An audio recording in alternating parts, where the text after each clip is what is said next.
Welcome again to another episode of Straight Talk with Grover Thornton. This program is designed to inspire you and to educate you on how government impact our lives, federal, state, and local. This program is sponsored and produced by our Black media, Mr. Julius Hall, President and Chief Executive Officer. I'm happy tonight to be here and to tell you about an event that happened last night, and we'll have our guest, who was the honoree last night on this wonderful program at Gilliard under the auspices of the Reverend Leonard Smalls. Oh, my man, he made us fantastic remarks last night after the program. Our guest tonight, he should be on in just a moment or so, but I just have to reflect on how good it was. Our honoree was honored for all the magnificent things that he did on the program in this community. And they roasted him. And I was one of the ones that roasted him. I mentioned the fact that I did not, in my lifetime, roast anybody. The only roast I knew about was the one that you put in the oven. Everybody laughed. But the fact of the matter, I did make a couple of funny remarks about him. But when you get down to the nitty gritty of it, he was magnificent in his presentation. Has he come in yet? We're still waiting for him to. He's on the premises. He will be in shortly, and Mr. Hall will have him on. But I just have to tell you some of the things that Dr. Smalls, a magnificent man in my judgment. Oh, my God, I wish we had more men like him in leadership in this community. As far as I'm concerned, and know that only two people now living today that will address issues that affect our community, and Mr. Gilliard, who will be our principal guest tonight, Carl Gilliard, state representative of District 162. But when I think of persons who are in this community doing things, informing Black folk, helping us to know where we are and how we prepared to move forward. And that is Mr. Julius Hall with 4 programs, and when necessary, the Reverend Dr. Small, Leon Small. In fact, I forgot to mention last night that his mother, Mrs. Mamie Small, works right along with me and me with her, all during the 60s, to bring forth the equality that we were entitled to in this city. Mr. Carl Gilliard, during his younger days, I forgot to mention that last night. I had it on my notes, but I invariably forgot to mention it. And it was he that published an article some time ago in the Herald. And as I said last night, I have a hobby of a container containing things that happen in the world, like the man who first went to the moon and assassinated the president. I got newspaper articles with headlines on the events that occurred. And I have in my memorabilia one by Mr. Carl Gilliard, where he was taken by the Herald Tribune, and he was calling for something to be named in the honor of Mr. Jose Williams, who was magnificent in this community. I marched with him at night, and they eventually put him in jail. You people who are enjoying all these benefits today, long before the 64 Civil Rights Bill, we owe a lot to Jose Williams, Deborah Law, and all of those, including myself, who marched and who brought down Barton Street. We were tired of women being called by their first name, men being called a boy. How old you got to be before you be not called a boy? All the disrespect. And yet still, we are spending our money. But when we withheld that money, I'm telling you, baby, that went on for 18 months. And as a matter of fact, I often think about it. I went on and told my mother, I said, Mama, you may have to come and get me out the jailhouse because they put me in the police car to take me to jail. When I was in Germany, after I got out of the military, I bought a camera because I went over someplace in Germany, Nuremberg and Wagner Festival, stuff like that. And I would threaten the people, now if you go in the store, when you come out, I'm going to take your picture. and I'm going to display it in front of the church in which our Sunday Mass meeting will be held. Nobody wanted that because every church was filled to the capacity. I was so proud of my people during the boycott in 1960, 61. Every church that we went to, if you didn't get there by 4 o'clock, you got no seat. Now, I'm a member of the First Baptist Church, and that church holds 1,600 people. And at 4 o'clock, that church was filled to the capacity. I was so proud of my people because of what they did. And I got married 3 times in one day within 3 or 4 hours because I'll see a young lady. I said, come here, I need you to be my wife. I mean, this lady's in this stove. H.L. Green, I can remember that just as good. And I said, I got to go in there and get this woman at the stove. We got to make this and keep this boycott 100%. We got to break them till they come to our wishes to remove all these segregated signs, and the ladies can't go in the ladies' dressing room to try on a dress and all this ignorance, completely ignorance. And I saw this lady, and I moved forward with Mr. Gilliard just like this, and I come back later on after if I have the time. But this lady was in H.L. Green, and there was a big bin with items in it. And I saw this one black woman in the store, and I told this young lady, I said, man, come here, I need you to be my wife now. I got to get this lady out of the store. So I go in the store. I had to be cool and careful because she might have came out on me. Don't tell me where to spend my money. Call the police on this man or whatever. So I was very cool. She was a middle-aged lady. And I said, hey, darling, how are you today? Oh, fine. I'm just picking up things, looking also. And I said, we got a mess going on down here on Broughton Street. I said, but, we're tired of being mistreated. Look around this store. You don't see anybody black in here. And if you saw someone, it'll be someone with a broom and a dustpan or rag dusting. And I said, that's my wife over there looking at some hats. I said, well, we need to get out of here, but I got to go and tell her that I will be over at this bin and while she look at these hats. So I said, we need to go down to Robin Department Store on West Broad Street, and let's make the sacrifice so that we can bring the change that's so urgently needed in this community. She said, okay, young man. I said, thank you, darling. I'm going to do the same thing, get from downtown with all this foolishness. I wasn't going anywhere, but that's what I told her. So I go over to the young lady that's supposed to be my wife, and I said, now, Bob and baby, we've gone to 2 stores already looking at hats. Oh, that lady, she was so glad to be waiting on that one young lady because she had not done no business all day, standing up all day long with her arms folded, waiting on nobody going into the stores. And I said, I tell you what, let's do. Let's go back down the street and look at the hat that you saw in the other store, and we make a decision. First, I like the one you're looking right here wearing on your head right now. Well, let's go check the other one. Then you make a decision, and then we decide which one you want. She said, all right, then. We left the store. So I got the woman out the store, and I stood before Silver's department store, and they had all the cookers in the glass. They used to weigh your cookers and stuff. Now everything is packaged. So you see how all the evolution have made different changes. And they were going to the store. I said, let all the crackers, it's loud all out the store. Speaking like I did last night. Let all the crackers break up. Let them dry rot. We're not buying them. And all the while, I felt somebody touch me on my shoulder. And it was a policeman, weighed about 500 pounds. He said, you come with me. So I had no choice. I went with the police officer, and he opened the door in the back seat of the car and got in and sat down. So he gets on the phone, call into the headquarters, and he tells the lady, say, we have one here. It was 2 other police officers was in the car. One was sitting in the back seat with me, and 2 was in front. And a few moments later, the response came back, and he asked the lady, said, we have one here that was keeping people out of the store with the camera. She called back in about maybe 10 minutes, and she said, we cannot apprehend him or arrest him because of a camera, unless he was on a military installation. Now, we can understand that if I'm running around taking pictures of military operation vehicles and other things. And they had to let me go. And I got right out and went right back and got married twice and kept the people out of the stores. So we suffered in this community.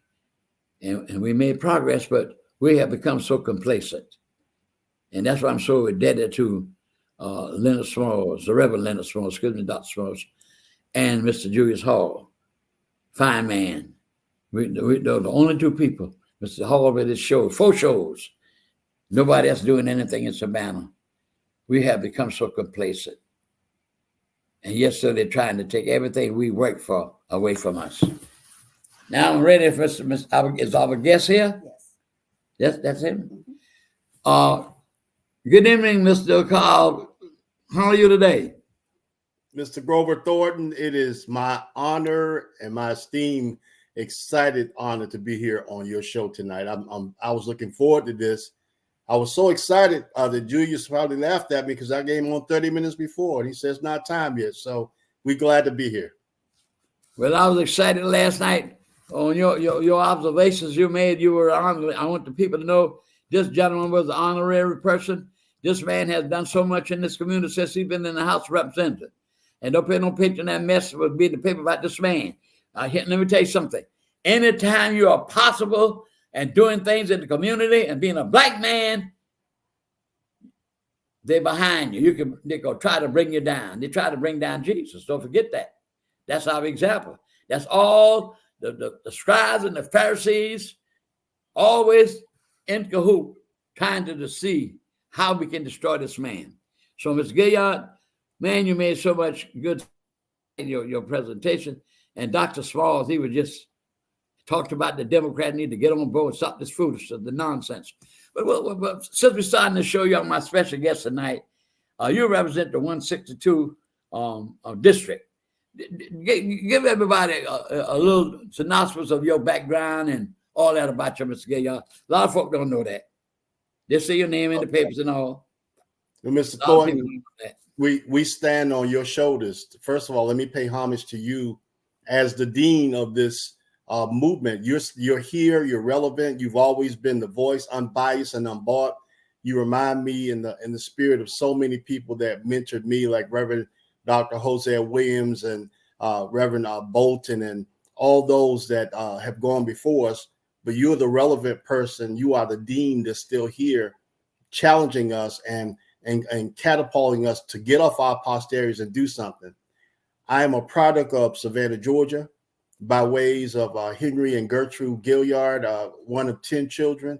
I was the knee baby, number 9. So I was the one that they left, they had to call Danny, Mark, Niecy, Jackie, and then they got the Carl. I was a knee baby. So I grew up here as a product of the Savannah Chatham public school system. But I'm a post-civil rights child. I grew up during the civil rights movement, and I remember seeing those demonstrations and marches, and to sit at the feet of so many giants that have mentored me. But as I grew up in Savannah, Georgia, not too far away from this place called Hazard County, I tell people I lived at 308 East 34th Street, but Hazard County around the corner raised me. And so we stand on the shoulders of giants. I left Savannah, went to Morris Brown. I got a chance to meet Reverend Dr. Joseph Lowry, meet Reverend James Orange, meet Thunderbolt Patterson, sit at the feet of C.T. Vivian, sit at the feet of even people like Ben Hooks, my civil rights father, Reverend Fred D. Taylor, who just passed away this week, was the ground soldier for direct action for SCLC. So I was mentored in the SCLC under the leadership of Reverend Dr. Joseph Lowry. I do understand what it is to be a foot soldier, because I know that many times we got involved with legends of the movement, the Francis Bright Johnsons and others, and campaigning for people when we didn't even get a paycheck. And so I'm here because of the giants. Many years ago in 1868, there were 33 original Black representatives and senators. They were called the original 33. Tunis Campbell Jr., Tunis Campbell Sr. There were 25 AME pastors. 14 of them were lynched and killed. I'm going to repeat that. They were state representatives and senators. 33 of them, 14 of them were lynched and killed. So I stand on the shoulders of giants. And being here with you, Mr. Thornton, and being with you all last night, and let me thank the Weeping Times Coalition for what they did. So many times when leaders are running and working and pushing, we don't have someone to hold us up. So everyone that was in that room last night, especially under the leadership of Dr. Reverend Smalls, and Dr. And Reverend Gordon, Pastor Gordon, and so many others that were in that room, all the way around that room. I'm very thankful.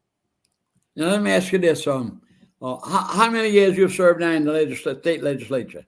I've been in the Georgia House of Representatives for 8 years, and 2 years ago, I decided to run for the chair of the Georgia Legislative Black Caucus, and I'm currently serving as the chair of the largest Black caucus in the world. And also last night, before I can say that, let me just interject this. You became president, and I'm going to get right back to that while you mentioned about the SLC, Southern Leadership Conference, which Dr. King was the president. And you had a chapter here.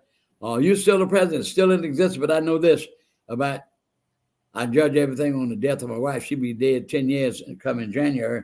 So we're talking about maybe 15 years ago, your organization was doing such a marvelous job in Savannah. I received an invitation to come, and you all honored me with a plaque sitting right here on my bookcase, and called me a drum major. Yes. You know, I talked last night about you being a drum major, a little roasting you, you know. But I appreciate that, what you did to me. And you have been a great man in this community, a great young man. In fact, I have in my memorabilia a picture that I got I'm waiting to see that. You keep talking about that picture. I want to see that. Yeah, I cut out of the Herald. Oh, wow. Yeah. And you were calling for, I forget to say that last night. It was on my mind to mention, but I was so carried away with talking about you and an event.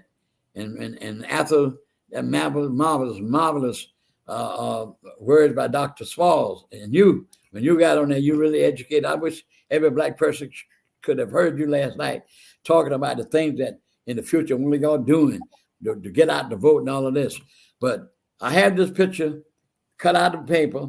I would have had to be the Herald, and you were advocating something to be named at Dr. Jose Williams.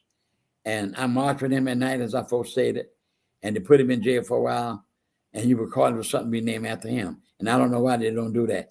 It's a funny thing. Savannah's a peculiar place in a way. Just like last night, so-called leaders in this community should have been there to honor you, what you have done in this community since you've been in that state legislature. But you know what I said last night, how you feed people. I told you what Jesus said. All these things you should do to one another. And he said, Jesus said this to them, do this and do that, feed and clothe, visit and jail, you remember? And I put you in that position as one of the disciples asked Jesus, so when did we see you like that, Master? In jail, hungry, whatever. And he said, these are the words of Christ. As often as you do these to one of these, you have what? Done it unto me. And like I said to you last night, that you were in that position where Jesus was talking about doing to your sisters and brothers in this world. And also you talked about your sister doing a great job. Pat Gunn, ladies and gentlemen, his sister was on the show talking about removing that racist man, that Calhoun rascal off that square. That was his sister started that and moved that movement. Now it has been changed. And I'm going to be frank. That's why my program is straight talk. Nobody by me. I don't sell out my unborn generation of Black children. I'm going on. If I live to decent November, I'll be 91 years old, and God has been gracious to me. Still, in fact, my mind's still sharp. I read all the time. I work in this community. But I got to say, when I got to that show last night, I was just disappointed. I don't see other leaders in this community honoring you for what you have done. I don't understand it. Well, you know, Mr. Thornton, the Bible really makes me feel bad. The Bible says a prophet is not honored in his own town. And that's what Jesus said. Yeah, too many times we wait until someone goes home, and as we commemorate them and eat the fried chicken and take out the takeout plates, we start celebrating them after they're gone. And so what happened last night, God had everybody that was in the room that needed to be in the room. There were people that gave me renewed strength. You know, when you think about this format of what Julius Hall is doing, I'm looking at the bottom from champion our current DA and champion Black media, which we need, because if we don't tell the story, who's going to tell the story? When you think about Dr. Torre, who was there last night, it's about all the women, Benetta Lanier. and all the women, Alicia Blakely, who would have been there. And I send our prayers out to her and her family on today, because I know, I call her the lioness. I know she would have been there. And so the right people were there. And we have to know, when people show you who they are, believe it. Mr. Gilliard, we're going to take a quick little break. We'll be right back, ladies and gentlemen.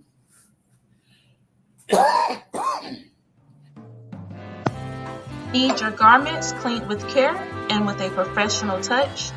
Then bring them to One Price Cleaners in Garden City at the Old Farmers Market on Highway 80. Service you can count on.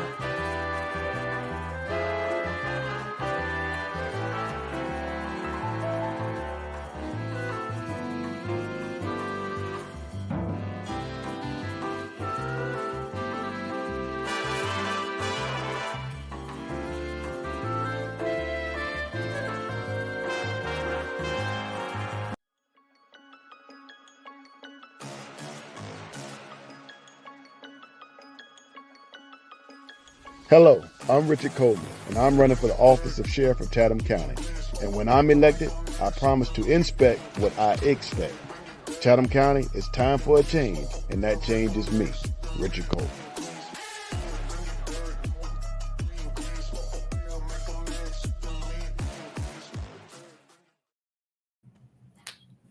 All right, ladies and gentlemen, we're back on the show, back live.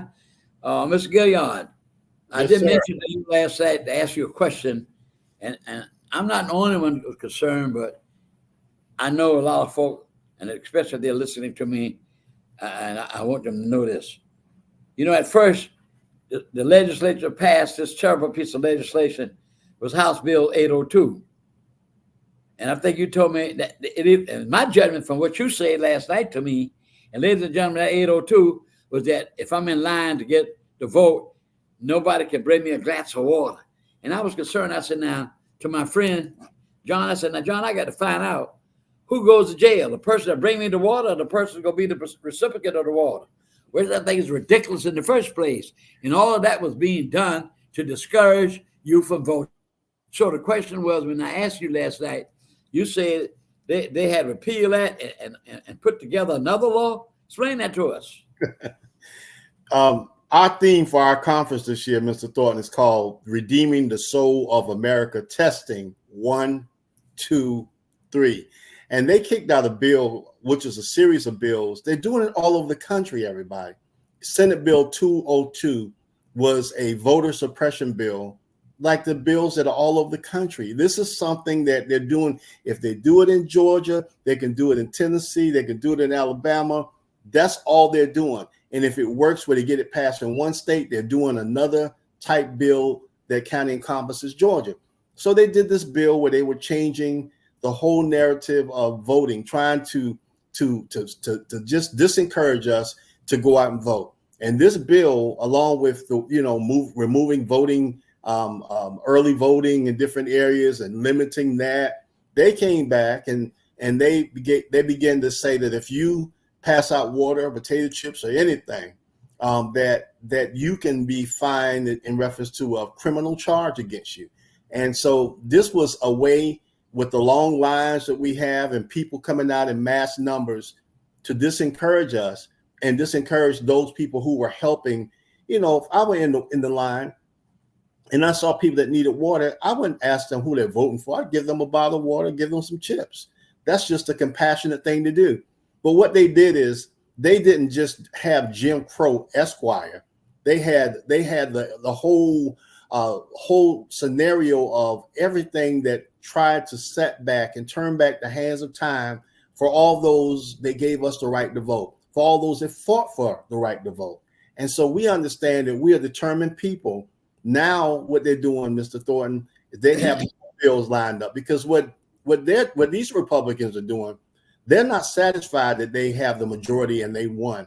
They're going back and they're going bill after bill until they stripped the whole promise of the democracy on the ballot.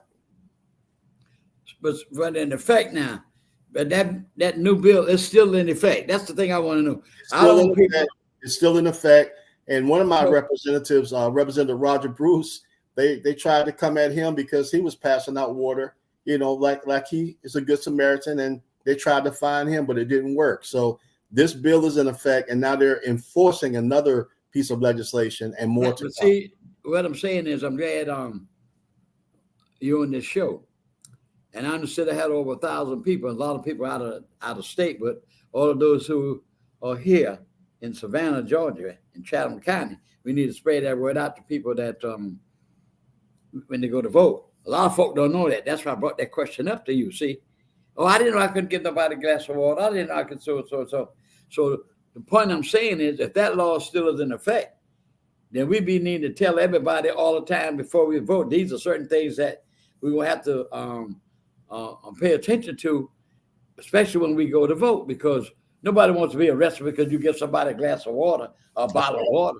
But I talked to your aide last night on the plane. I had thought about. I did not know the girl and the lady. And I don't mean to call her girl. I'm sorry. The young lady who has one of these civil rights groups. I was trying to get her number to call her to tell her about a plan that I had envisioned. And I talked to your friend last night about to give another water and chips and stuff. And he thought that was a very good idea. And he would discuss it with you. I don't know whether he has or not, but something has to be done in that effect, because some people will get discouraged. I would never go vote again. I go to vote, then I get arrested, all that. They're doing all kind of things. They're getting ready for voting. That to discourage you not to want to come back and vote again. That's why we got to what? Prepare these people with these things. Now, the only criticism I have, sometimes you can't think of everything. Understand me? That's why you're supposed to come and let people know. The only thing I did think that the legislators who represent us, you, what the young man named, the other two guys that running, that lady, whatever, y'all represent us in Chatham County. And after I'm just gonna make this proposal to you, you give it some thought for the future in January when the new session starts. After the session is over on major legislation, you, all four of y'all or three of y'all, should get together and have a meeting to discuss these essential bills, like this water bill. A lot of guys don't even know today they're former felons and offenders. They don't know they can vote. But if y'all had call a meeting in the community after the legislation is over, to talk about certain legislation that affect us, that we ought to know about. Just like that I'm saying about that water. Somebody go up there, give somebody a glass of water or give them a bottle of water, and here's the police arresting them, and they know nothing about it. Well, they're trying to turn the hands of time back. Everyone that's listening, DEI is a reality of our history. They're taking history books off the shelves of our history. They're limiting the history to be taught in the schools. They're taking curriculums out, testing 1, 2, 3. It's happening all over the nation. The Georgia Legislative Black Caucus is coming to Savannah. We are partnering with the ACLU, the American Civil Liberties Union. Yeah, I'm a member of that. I'm a member of the American Civil Liberties Union. They're very proud that Savannah has one of the largest populations of members in this city in the state.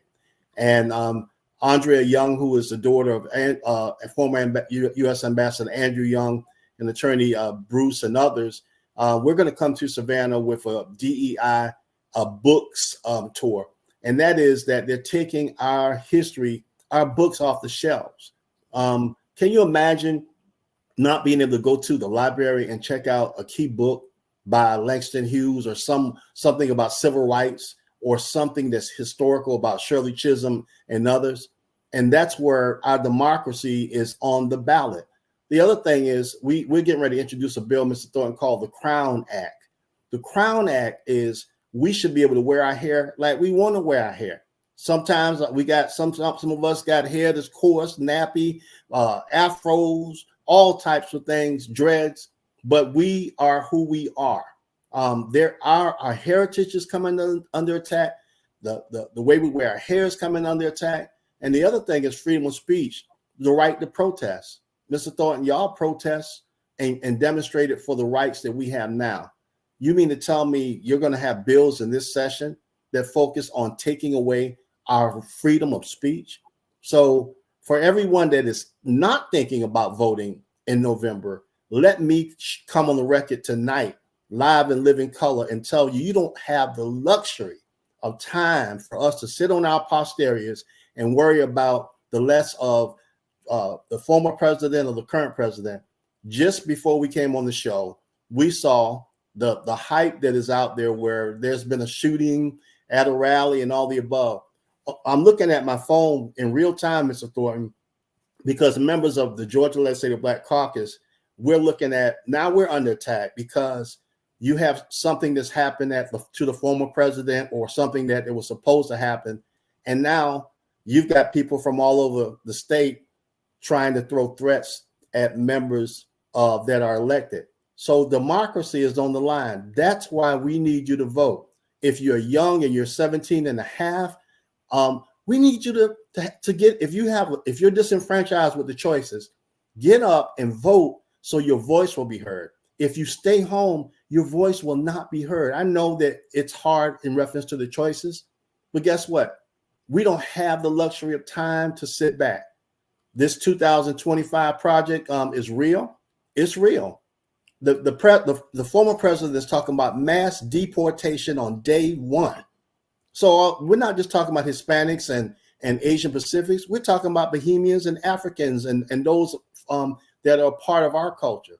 So, Mr. Thornton, this is why your show is so important, that everyone is listening under the sound of my voice, that we have to get up. We got 3.5 to 4 months to organize the state of Georgia and the nation, because the people are on the ballot. You know, Mr. Gilliard, on this show, that's what I do. I try to educate my people about Black history.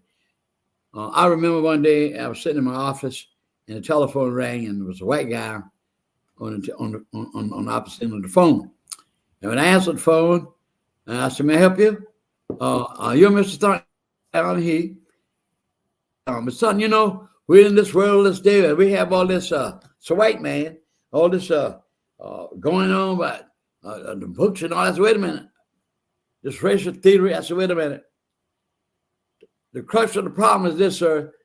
You white people do not want these white children to know how terrible the way you treated Black Americans." He hung up the phone in my face, but it didn't matter to me. So I try to tell people. That's why I'm so indebted to Mr. Hall. I know he gets ticked of me talking and ringing by his name all the time, but I can't help it. And I ring Mr.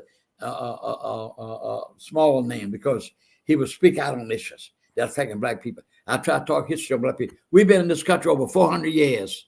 Over 400. 1619 to 224. And this 20, 40, 25 business agenda, they're going to do this, they're going to do this, they're going to do that, they're going to do this. And Black folk are going to be standing out in the rain. I'm telling you, we got to vote like our whole lives depend on it. Don't fall for that foolishness about Mr. Trump. Trump had not done nothing for no Black people. Then why hasn't he put a Black woman on the Supreme Court? Why? The only Black person in his cabinet of any significance was the cabinet member, the guy who was the doctor. He was a great doctor, neurologist, no question about it. He separated Siamese twins. But that's it. That's right. That's it. He did nothing else for Black people. But look at the other Mr. Biden. You got the number 2 man for the protection of the country. The number 1 man is the president. The number 2 man is the Secretary of Defense, Mr. General Austin. Then you got a Black general, chairman of the Joint Chiefs of Staff. Trump, I never do this. I got a magazine. I show it next time I have my show. He's already chosen 4 guys for the Secretary of State, all of that kind of stuff. Not one person Black. And then I get so angry when I see these Black folk at his rally holding up a sign. They're doing that because they got money. They sell out their own mamas. And we got people in the same community that will sell out Black people. I don't give a rap whether you like it or not. I'm going to tell the truth about it. We ought to be like Reverend Small said last night, unity. That's right. Said last night, they're honoring you. And I don't hold back what I want to say. I was a little disappointed when I saw that I didn't see some people I thought would have been their leaders and former leaders of the city. Ought to have been honoring you. What you've done in this community. Our city, Chatham County, is Chocolate City. We got the majority dominant Black city council. We have a predominantly Black county commission. We have a Black tax commissioner, a Black coroner, a Black fire chief, a Black police chief. We have a predominantly Black. The whole thing. Yes, sir, we ought to be moving anytime legislation. Chocolate City is real. And here's my thing, Mr. Thornton, what I can't understand, and I told members of the Biden team this, and that's why I'm hoping and praying, because we have individuals like Julius Hall and others that are some of the most strategic people politically, and they should not be excluded from the opportunity to get the vote out. We need everybody. We need the best and brightest, and we need the most committed. So when we have teams, I told Ossoff's people, I told Biden's people, when you come to this city, it's more than one side in reference to who you connect with. If I were a concert promoter and I was trying to get a rap concert promoted, I cannot just promote it on E93. I've got to also look at 94.1 The Beat. And so here's the thing. If you want to sell the concert out, you're going to talk to everyone you can, every vehicle you can. You can't say, I don't like E93. I don't like 94.1. I don't like this young person who's an influencer. You've got to get to everybody. And too many times, people are coming to our city and everyone is not being included. That is getting ready to stop. We have to let people know, if we're going to be one team, one sound, one band, it's time for to come together. Unity. You got to have unity. Now you have this, you talked last night about this 15 city tour y'all doing. And when would that get started? You're probably going to talk about getting out to vote, voters registration. So the Georgia Legislative Black Caucus, and I'm very proud of the 74 senators and state reps, the largest Black caucus in the world now.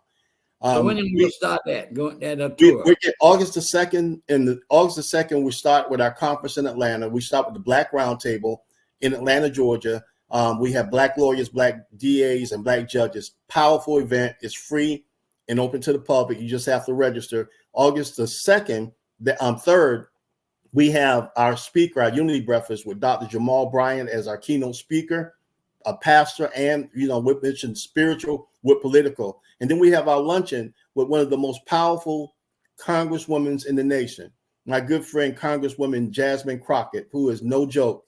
She will be our keynote speaker. I've seen her on television plenty of times. Yes, and she's ready and fit for the fight. And that's August the 3rd. So the conference is August the 2nd, the 3rd, and the 4th in Atlanta. And I'll be glad to give you information. Matter of fact, as we're talking, I'm gonna put the website up so everybody can. I'll send it to you. But we start our 15 city tour, the For the People tour. Right after that, we feel that this tour from Valdosta to Savannah to Augusta to Columbus to Macon, all over the state of Georgia, Brunswick. It's important for us to do this tour. It's a For the People tour, Mr. Thornton, because we got to take it to the people. And so this tour will feature the labor unions.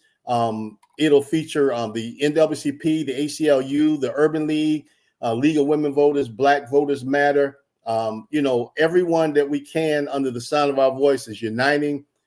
Georgia Stand Up, everybody. And so this is an opportunity for everyone to come together. We're going to meet the people. We go to that city. We're going to have a major get out the vote canvassing, taking the message to the people, the barbershops, the beauty salons. Then we're going to have, watch this, Mr. Thornton. When Jesus wanted to talk to the people, simply he did one thing that Carl Gilliard does, feed them. If we're talking about high prices on food and all the above, people, we got to meet their needs. So the Georgia Legislative Black Caucus is partnering with the AME churches and the CME churches that have food ministries. And we're going to go into partner with them. And when we get ready to have our rallies, we're going to feed the people. They need to see us feed the people so we can talk to the people, so we can be engaged with the people. And these are 15 cities across the state, registering people to vote, encouraging them to get out and vote. The young people, we're coming. We just had a young man with us last night. He's the current chair of the Georgia Black Caucus, the Young Black Caucus. Yes. He's getting ready to become the state president of the Young Democrats across the state of Georgia.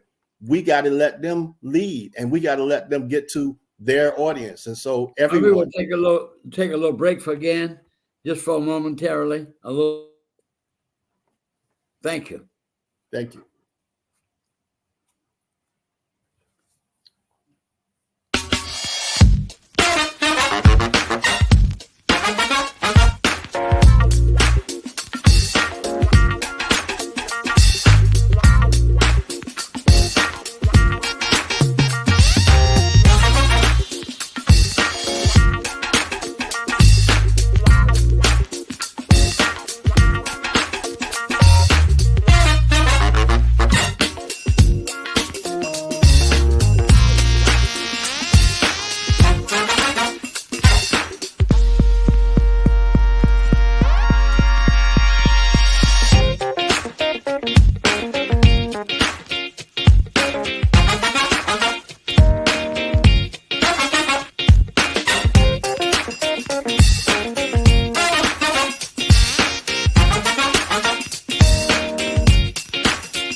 All right, we're back again. Had to take a little break.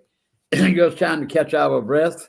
Mr. Gilliard, Yes, last sir. night, that young man you mentioned, my eyes are giving me the devil tonight. That young man spoke last night for the Young Democrat. I was really, really, really extremely impressed with him. He sort of reminded me of you when I listened to him last night. I was really impressed.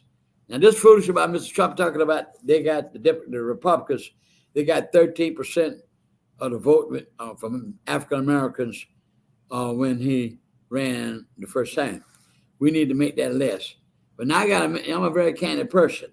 Now, he made a very nasty remark as far as I'm concerned about Wisconsin, where that's where the convention is right to start this week, Milwaukee. And the mayor spoke and talked about, how other folk came and talked about how nice Milwaukee was and everything. He said it was a horrible city. Now, when the mayor spoke, the only thing I thought he should have said, I'm going to say this, if I were the mayor, I would have said this, well, he said these terrible things about Milwaukee, but let's just show him when it's time to vote. But when you get the opportunity to say these things to encourage black folk, they don't say it. That's what the mayor should have said when he made that comment about the convention being in Milwaukee. And then, of course, he makes these kind of remarks wherever there are black mayors in charge. That's what Trump does. And that little young man last night was very impressive. But I thought Dr. Smalls, he was just magnificent. Yes. He was. And I was so glad what you thought about when he came down on the Democrats because Mr. Biden made a little misstep. But I want you to know Reagan made a misstep when he ran for president. President Obama when his first debate, he didn't show good either. Some people don't debate. Some people don't debate well. I mean, I tell my chief of staff, who I'm very proud of, who is a millennium. One day we were in the Capitol and I had back-to-back meetings, all day long up until the wee hours of the early evening. And I told him, I took my glasses off. I said, look in my eyes. I need you to look in my eyes because some days I might become weary where I'm about to fall out. We all miss steps. We're human beings. President Biden with the infrastructure bill, when everybody was getting those checks, they're talking about checks from Trump. Do you realize that 1 million people died of COVID? That a lot of people are not at our tables anymore. And this man had to come into just chaos with COVID. Do you remember the funerals we could not attend because we couldn't get into the church because of COVID, or we had to stay out in the cemetery at a distance to bury our loved ones? Some of us went to the hospitals and couldn't get to our loved ones. And this president had to come into that. And then he had to deal with giving the revenue to sustain you. Do you remember those checks that you used to get?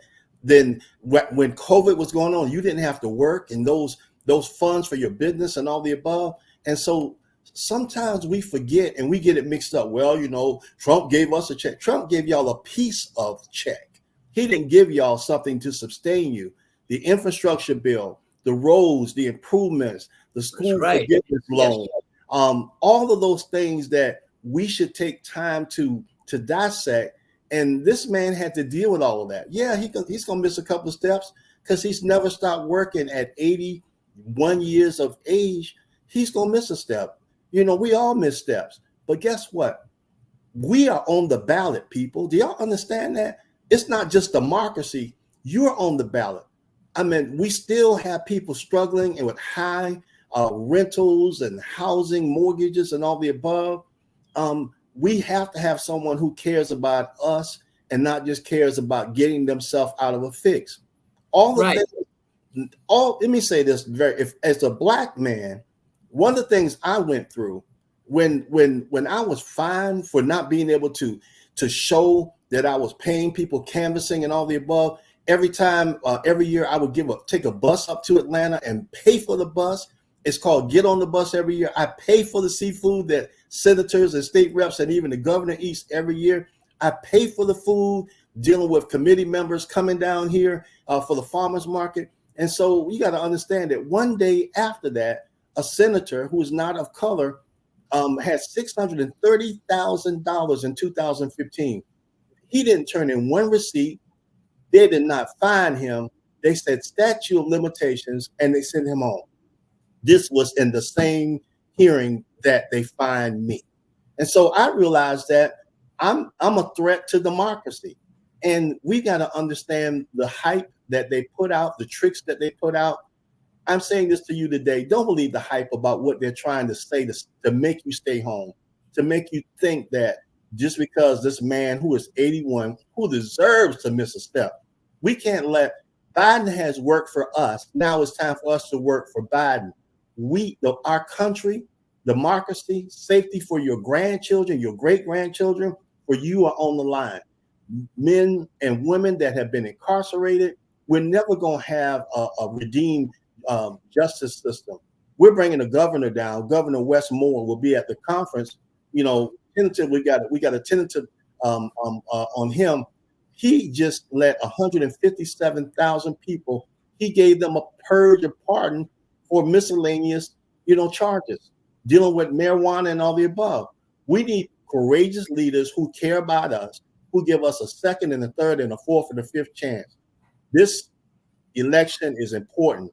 If you have not registered to vote, register to vote. If you're thinking about not voting, you don't have the luxury of time. We can't turn the hands of time back. That's right, because that's all we have as black folk. Economically, we don't have. We have a lot of people in the middle class, but we have so many people not in the middle class, and therefore, if that 2025 agenda came into existence, the man has already said he'll be a dictator first day. He wants to be people arrested on abuse. He said if he loses the election, he's going to have a bloodbath, violence and chaos. Maybe that shooting today going to scare him up. I hope it will. Let me tell you something. This incident that happened today, I don't know how to picture it, Mr. Thornton. I saw it in real time. Something told me to get to the TV set, to turn on the 6:30 news. I turn on the 6:30 news. I see it in real time at the rally. I see the former president, Secret Service. I see him touch his ear, see the blood. Now they're reporting that two people have gotten. One person got killed. The shooter has been shot and killed. We don't know who he or she was. And then someone in the second row was killed. For us, nobody got killed, but one got killed, and that's why my people are just blowing me up, because you got to picture this. We are elected officials, and then you picture. Can I just be very plain? I'm I'm the highest ranking black elected official in the state right now. I'm the chair of the largest black caucus in the world, and so that's great. Oh yeah, with that. We're always threatened. Every time we go up and down the road, there are times we have to get extra security for several things. But my thing is that this is going into the heels of the convention. You know how dangerous this whole weekend now is because of what just happened. First of all, I don't wish anyone to get shot or killed. I mean, whoever, if that's all the facts come out. But guess what? We're in a time right now where people have just lost it. There's no respect for life, personality, or anything. There's no respect for the way democracy should go. And so, well, Ms. Gilliard, when you preach violence, when you preach hate, then you're going to be the reciprocal of the same thing that you preach. And that's all Trump does. He has not one time talked about what he's going to do to improve this or improve that. Look how effective Mr. President was talking about foreign policy. All he talking about was like he dismantled the United States government from NATO. And NATO was established to keep an eye on Russia. But he pulled us out of NATO. And Iran wants to destroy Israel from the face of the earth. And that's another thing I mentioned once or twice on my show. But I'm going to give them scripture here the next month, what God said about Israel with that land he gave them. I can tell you what it said in the book of Genesis. He told Abrams, who was not your minister, he told Abrams, and later God changed the name to Abraham, but here's what he told Abrams, quoted in the scripture, the book of Genesis. This day, that's God speaking, I give you this land that's from the river of Egypt to the river of Euphrates. All that Middle East. People don't understand history because they don't read and they don't tell you. If we don't, you said this. I mean, those people in the Middle East are not in the country. England ran that all that territory until they passed out of there. The Palestinian is not a nation, but they're human beings that should be treated fairly. We all know that, no question about that. But they have been trying to run Israel and destroy Israel from the face of the earth since they got back there in 1948 when God brought them back there. Ralph Bunche, black man, first black man to receive the Nobel Peace Prize. Dr. Ralph Bunche worked for the United Nations. He went to the Middle East, to Jerusalem, and brought between Israel and the Palestinians. Of course, they had artifacts at that time. He kept a lot of hatred going on. And look what they did October. Look what they did this year, October the 7th, 6th, or the 7th. 6th, I believe it was. When all these young people were at a festival, like black folk go to concerts. Some outstanding singer comes to Savannah, the Civic Center, hundreds of them go to the concert. And after the concert was over, they shot them down. Over 200 people they shot and killed. And shot the girls in their leg. You know, they fell on the ground and they raped them and they murdered them. You see what I'm saying? And you got a man like Trump teaching violence. He threatened America. He threatened America. If you don't vote for me, it's going to be a bloodbath. I'll say this in thought, guns don't die, people do. And recently our governor passed legislation that made, we can say stop the violence and all the above. And then when we legalize for everybody to get access to guns, we promote a state that is not too busy to hate, but a state that participates with hate. And so when you have someone that's in the position of president, and we're not talking about taking away your Second Amendment. I mean, I definitely, you come at me, I'm packing out.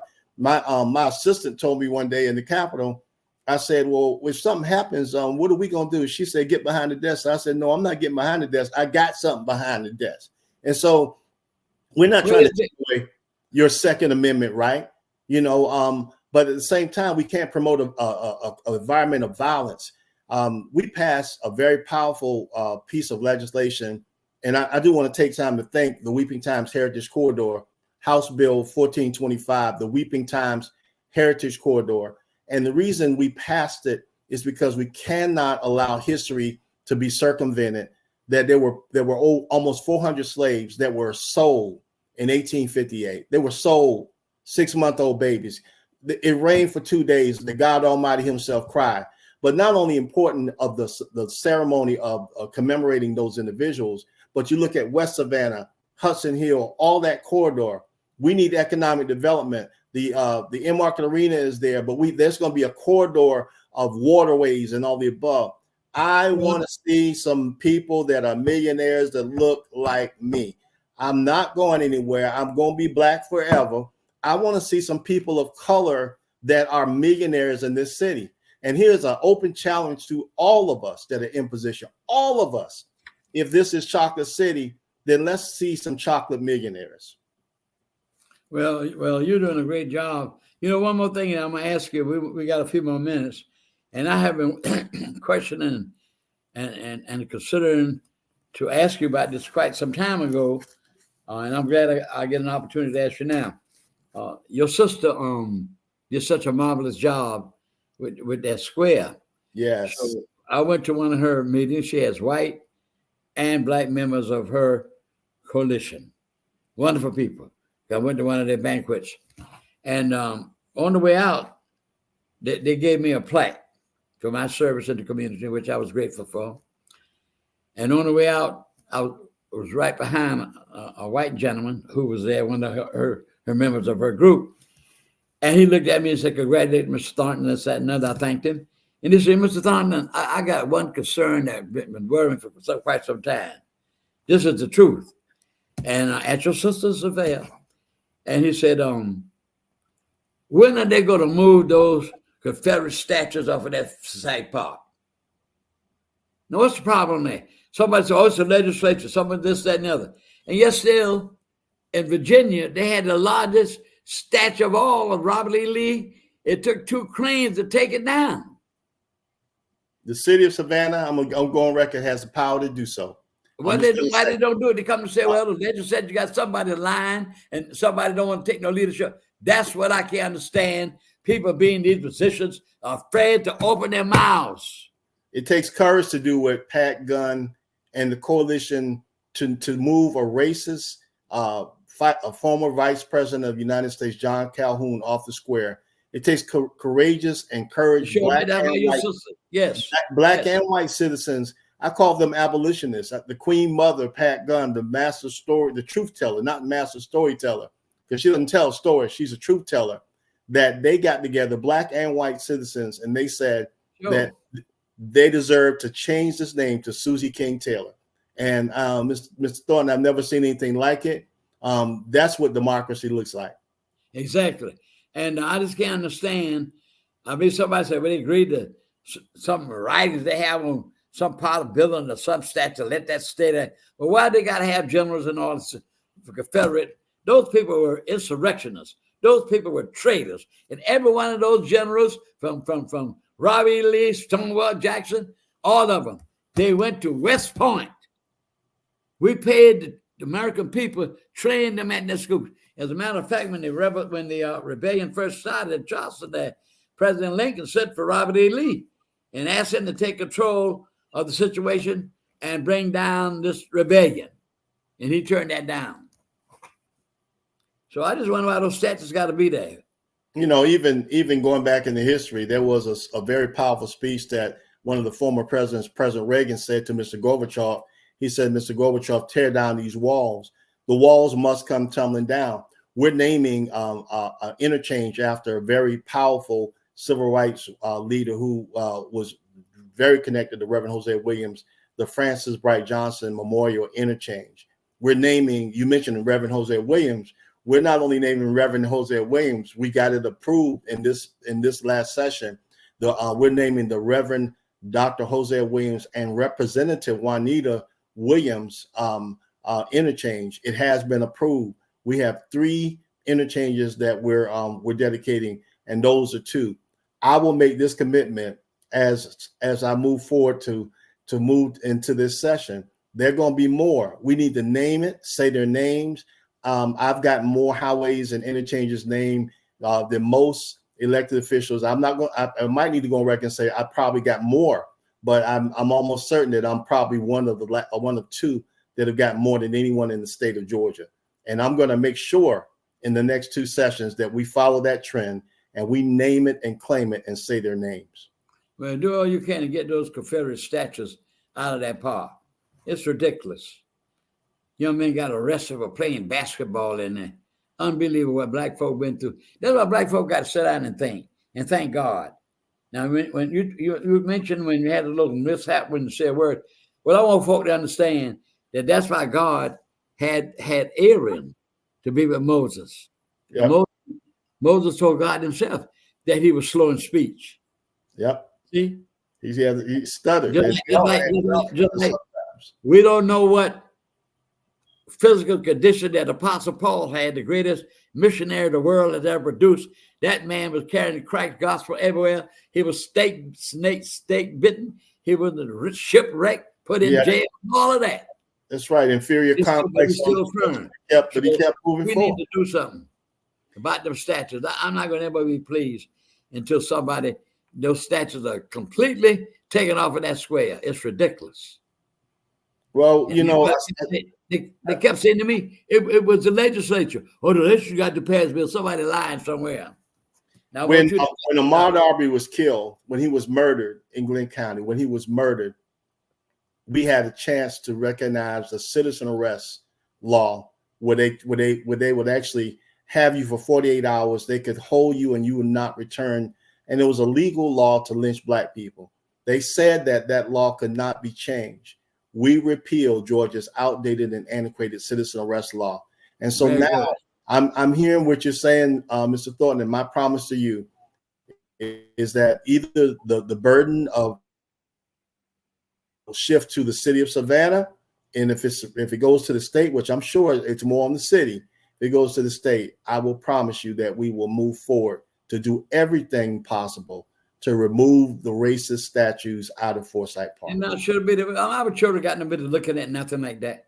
Yes, we know history. In history, you're supposed to accept it, but you're supposed to improve yourself from history. When I think of 90, like I said, and when I spoke last night, 90,000 black men, 90,000 was in World War II, fighting and giving their lives in World War II. 90,000. And that black man was on that bus. Mr. Wood was his name there. Going to South Carolina, just got out of the Army. Isaac Woodland, that's his name, 1946. Just got out of the military, going home with his uniform, was on some bus. And they never really said exactly what happened. It was something like supposedly that he wanted to use a restroom and asked the bus driver, could he just wait momentarily? And the man said something nasty to him, and he said something back to him. That was the altercation. And what happened? The bus driver got on the bus, got off the bus, changed his mind, got off the bus, went to the phone, and he called some people to meet him at the next stop. And when that bus got there, they dragged that soldier off the bus, took bullet clubs that beat him to death, all in the head. They blind the man. And President Truman was very upset about it. And I think that's what made him integrate the military. And here's a man been fighting for democracy, and he come in his own home. And I'm gonna tell you something else. I was meant to say last night about the Constitution. That's what Trump's supposed to do. He wants to do with certain elements of the Constitution. Like Mr. Gilliard said, ladies and gentlemen, we got to get out and vote. We don't have money, but the white man with all the millions can't vote but one time, just like you. That's when you're even with him. You kill that man, and they're over there fighting for freedom. Come to his own land, and he doesn't get freedom. Liberate other people in Europe, and his people not liberated in his own country. Great day. Well, Brother Gilliard, I'm so happy you came on the show tonight. And the show last night, honoring you, was just magnificent. And I wish everybody here, all that information you said last night, you couldn't get started. And when you got started, you couldn't stop. Buddy, you were giving some good information. And of course, Dr. Small, as usual, he was magnificent. As always. And talking truth and facts. Not just talking nonsense. Anybody can talk nonsense, but talk facts. You know, I read a magazine came to me the other day, and I got free something with the name of the magazine. I threw it in the trash. And this theologian said, or this person who was really a theologian, he said talking about having faith, and say faith, you got to have faith, you got to have evidence. Well, I just remember Jesus said, blessed are those who have not seen, but yet believe. So we believe of the Christian faith. So you did a magnificent job, and you're still doing a magnificent job. And like I told you last night, and I meant that words when I said, the Lord bless and keep you. The Lord keep his face to shine upon you and be gracious unto you. And I meant that from my heart, because I looked at that memorabilia. You're a young man in the 20s, and you had courage. And look what God led you to do for his people. So I want to thank you for being on this program tonight. I want to bless you for being on it. And your sister's done a great job and still doing a great job. That's square. But so I don't know whether this is true or not, Mr. Gilliard, but I was told that the mayor, whoever it is, I don't know, want to put a marker on that same land where that scoundrel said, Calhoun, slavery is not an evil. It's a positive thing for Negroes. That's what he said. And somebody want to put a marker and say that this square was once named after him. Who would want to even remind anybody that this square was named after a person like that, where all these slaves are dead and buried? Well, we got to build new monuments. You know, I'll say this lastly. Dr. King said, give us the vote, and we will change the course of this nation. I'm just so pumped up right now that even with these markers, with squares that don't look like us, streets that don't look like us, we have got to get the right people in office. If everyone is serving for 4 years, you shouldn't get elected and we don't see you anymore. If you're serving for 2 years, you shouldn't get elected and we don't see you at all. And so we got to get more elected officials that want to know that you're servant leaders. You're not just being elected with a name tag and we don't see you anymore. So that's why we got to get out the vote. That's why it's important. And we're on the ballot, people. We, the people, in order to form a more perfect union, establish justice, ensure domestic tranquility, provide for the common defense, promote the general welfare of, ensure the blessings of liberty to ourselves and to our prosperity, do ordain and establish this Constitution of the United States. And if it is we the people, we're on the ballot. Well, I just want to say again, I'm out of time, sir, but I'm gracious for you to have been here tonight, and I bless you. And I will look forward to seeing you again. And I always talk to your sisters all the time. But anyway, I want to thank you for being on the show tonight. Thank you. You're very informative, and I hope that everybody was listening would pass on this information to others, because we could be a great people. God has made us a great people. We just have to put into effect, trust him, and do what we're supposed to do what's right, and pray that God will give us leaders. We're like Solomon asked God. And God said, because you didn't ask me to kill your enemies, you didn't ask me to make you rich, I'm going to make you the most wisest man the world has ever seen. So I thank God for you, sir. And again, thank you very much for being on Straight Talk. Thank you.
like that.